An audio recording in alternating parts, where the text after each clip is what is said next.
काठमांडू में प्रदर्शन के दौरान जो हिंसा हुई उसमें जो राजनीतिक दल के दफ्तर हैं उनको भी नुकसान पहुंचा है। एक ऐसे राजनीतिक दल है communist party, Nepal communist party, और कम्युनिस्ट पार्टी ऑफ नेपाल के दफ्तर पर भी खासा नुकसान हुआ है। चलिए आपको तस्वीरें दिखाते हैं। सबसे पहले अगर हम बाहर की बात करते हैं तो देखिए किस तरीके से यहाँ पर आगजनी हुई है। दफ्तर के अंदर जो सामान था उसको बाहर ला करके कुछ इस तरीके से जलाया गया है। यहाँ पर अगर आप देखेंगे तो कम्युनिस्ट पार्टी ऑफ नेपाल के जो दस्तावेज हैं, जो उनसे जुड़ी हुई पुस्तकें हैं, वो जली हुई नज़र आ रही हैं। ये देखिए प्रवासी नेपाली मंच, ये प्रवासी नेपाली मंच समाजवाद से जुड़ी हुई जो किताबें थीं वो जली हुई हैं और पूरा सामान बाहर बिखरा हुआ है। वहीं अगर आप जो दफ्तर के ऊपर देखेंगे हाल, तो किस तरीके से चारों तरफ इस वक्त जो है यहाँ पर टूटा हुआ नज़र आ रहा है। हर तरफ जो है कांच के टुकड़े हैं, जो ग्लास लगा हुआ था वो टूटा हुआ है।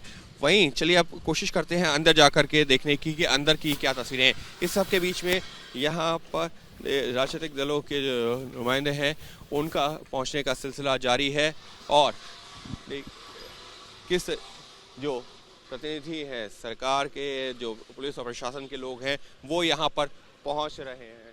सरकार के पार्टी के तो पार्टी के उपाध्यक्ष हैं वो यहाँ पर पहुँचे हैं। इस वक्त जो है जो तस्वीरें हैं ये कम्युनिस्ट पार्टी ऑफ नेपाल के दफ्तर की हैं।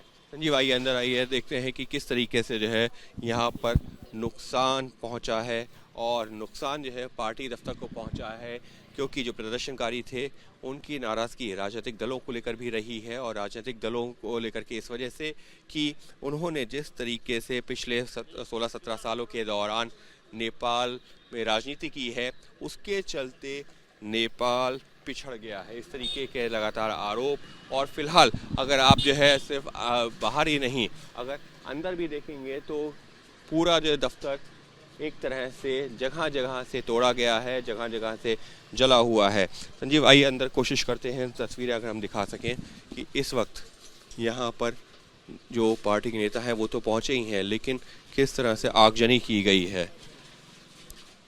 पार्टी कार्यालय में, कम्युनिस्ट पार्टी ऑफ नेपाल का कार्यालय, जहाँ पर आगजनी हुई है और सब कुछ सिर्फ जला हुआ नज़र आ रहा है। अंदर देखेंगे तो अंदर भी तोड़फोड़ के निशान हैं। ये रिसेप्शन का इलाका है, यहाँ पर भी पूरी तरीके से तोड़फोड़ की गई है। जो प्रदर्शनकारी थे वो यहाँ पर पहुँचे और उन्होंने यहाँ पर नुकसान जो कुछ इस तरीके का पहुँचा है। सर हम इंडिया से आए हैं, आपके दफ्तर को तो जो पूरी तरीके से यहाँ पर नुकसान पहुँचा। हाँ, बिल्कुल विध्वंस किया गया है। और ये नेपाल के राजावादी गुंडों ने ये जो आगजनी किया है, जो विध्वंस किया है, ये राजतंत्र का चरित्र ही है। संसार भर भी ऐसा ही है, नेपाल में भी ऐसा ही है। और शताब्दियों से नेपाल में जो शासन कर रहे थे तो उन लोगों ने ये सब विध्वंस किया गया है। ये लोकतंत्र विरोधी, गणतंत्र विरोधी, जनता विरोधी, राष्ट्र विरोधी तत्व है ना। तो राजतंत्र की मांग कर रहे हैं जो प्रदर्शनकारी लोग हैं, वो तो राजतंत्र की राजा का वापसी होनी चाहिए। नहीं, कुछ लोग ऐसा कर रहे थे और कुछ लोग का मांग है ये, आम जनता का मांग नहीं है, एक राष्ट्र का मांग नहीं है। ये राष्ट्र में ये तो गणतंत्र राष्ट्र बन चुका है ना, इसीलिए इसमें जनता का कोई खास सरोकार नहीं है। कुछ लोग जो निश्चित स्वार्थ के लिए, निश्चित उद्देश्य के लिए वो काम कर रहे हैं, वो लोग, उन लोगों का ये सब चीज़ है। प्रदर्शनकारी कह रहे हैं कि जो पिछले 15-17 सालों में जो है नेपाल में भ्रष्टाचार बढ़ गया, लोगों को भ्रष्टाचार बढ़ गया, विकास नहीं हो रहा है, बहुत करप्शन है, डेवलपमेंट नहीं है यहाँ पर। आप जानते ही है नेपाल में 1960 से 1990 तक नेपाल में पंचायती शासन था और राजतंत्र के मातहत में उस समय जो भ्रष्टाचार हुआ था ना, वो भ्रष्टाचार को तो कोई मिसाल ही नहीं है। तो वो भ्रष्टाचार का शासन था। यदि भी इस समय भी है, अभी जो गणतंत्र है, लोकतंत्र है, इसमें भी कुछ पार्टियां ये जो उनको जनता के आवाज़ सुनना चाहिए था, राष्ट्र के आवाज़ सुनना चाहिए था, भ्रष्टाचार को उन्मूलन करना चाहिए था। अभी जो शासन कर रहे हैं ना जो पार्टियां, वो भी भ्रष्ट है। भ्रष्टाचार तो हो रहा है, ये जो संसार भर में भी देखते हैं, हम इंडिया में तो भ्रष्टाचार होते रहते हैं ना, ऐसा हो रहा है। लेकिन उसके विरोध में जनता को अब राजतंत्र लग रहा है कहीं राजनीति हुई है, लोगों को भड़काया गया है। हाँ, उन इस सब चीज़ को समाधान राजतंत्र ने नहीं किया जाता है ना। लोकतंत्र से ही और नए अच्छे लोग को हम निर्वाचित करना होगा, अच्छे लोगों से नए सरकार को बनाना होगा, तब ये भ्रष्टाचार भी अंत होगा। सर प्लीज अपना नेम एंड डेजिग्नेशन, सॉरी आपका नाम और पूरा जो आप क्या लिखते हैं। जी मेरा नाम झालानाथ खनाल है, मैं फॉर्मर प्राइम मिनिस्टर। नहीं सर, वो तो जो है मैं आप समझ रहा था। सर तो इस सबके बीच में सवाल ये उठ रहा है कि यहाँ पर बहुत सारे लोग ऐसे हैं जो हिंदू राष्ट्र के भी नारे लगाते हुए नजर आ रहे हैं। नहीं, नेपाल एक धार्मिक स्वतंत्रता हमने दिया है आम जनता को।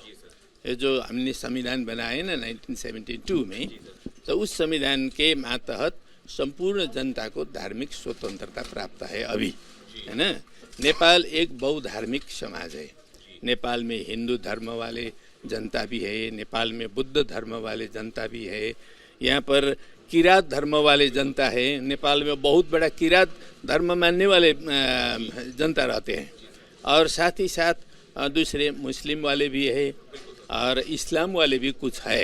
अभी अभी अभी फैल रहा है वो। इसीलिए नेपाल एक सेक्युलर स्टेट है ना। तो सेक्युलर स्टेट में सभी जनता का अपना अपना अधिकार देना होगा।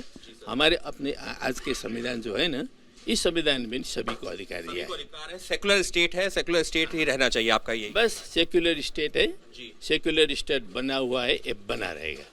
सेकुलर स्टेट बना है और बना रहेगा। और कुछ लोग गुमराह कर रहे हैं जो कि माहौल खराब करने की कोशिश कर रहे हैं सिर्फ राजनीतिक मकसद से, और इसी वजह से इस तरीके की हिंसा हुई है। लेकिन सर का साफ तौर पर यही कहना है कि गुमराह नहीं होना चाहिए लोगों को, क्योंकि यहाँ पर अगर किसी का नुकसान होता तो आम जनता का ही होता है। बिल्कुल बिल्कुल बिल्कुल सही कर रहे हैं आप।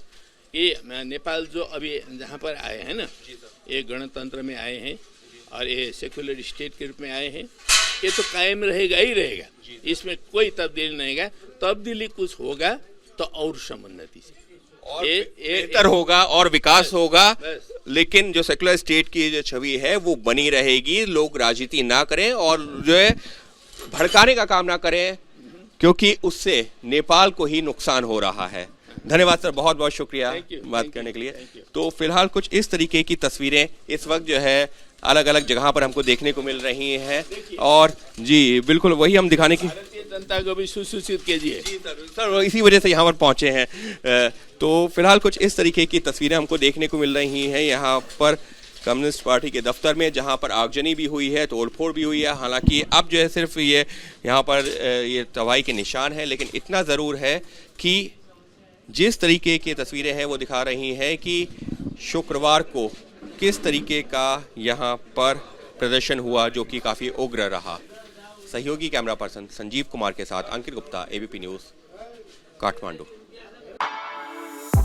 For exclusive and insightful videos, subscribe to our new channel ABP Live Premium.